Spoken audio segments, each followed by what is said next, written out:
this is pretty much what I expected.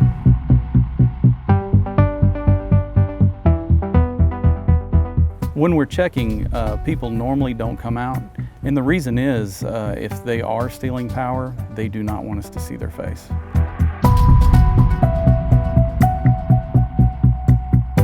You're going to have 240 voltage coming into that meter. They could be burned, they could be killed.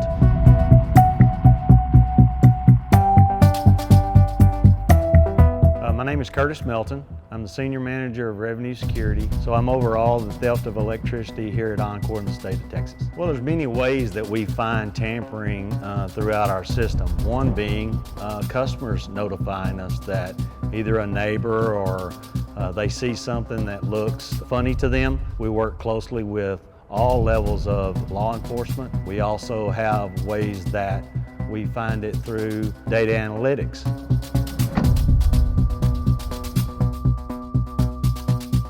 Whenever we find tampering at an account, regardless of what type of tampering it is, we remove the meters. And now that we have advanced meters, they store data, and we use the data from these meters as part of the evidence. We're here at the Revenue Security Warehouse in Fort Worth, Texas. We store all of our tampering evidence that we find as we visit locations in the field. We currently are sitting on a little over 30,000 pieces of evidence that we've collected over the last 24 months.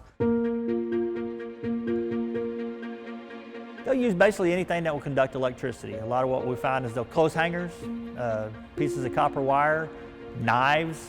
They'll even use a beer can. Just a couple of weeks ago, I found the blade to a steak knife.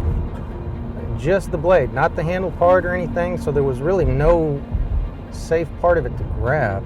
It's very dangerous because while you're sticking it in there, it's energized. I wear gloves that are rated for up to 600 volts. And I would be scared to touch these things barehanded. For a lot of people, it's a way of life.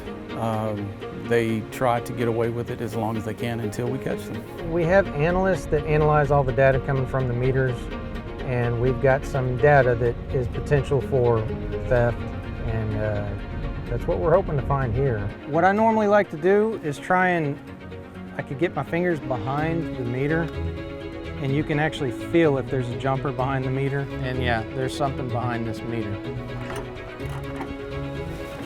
Yep, this is pretty much what I expected. What we found here is some jumpers that are attached to the backside of the meter. So it's basically diverting electricity. It's going through these copper jumpers instead of through the meter. With the data I'm downloading from this meter, I hope to find out when these jumpers were installed. Typically, we don't prosecute at a residential location, but we do what we call back bill.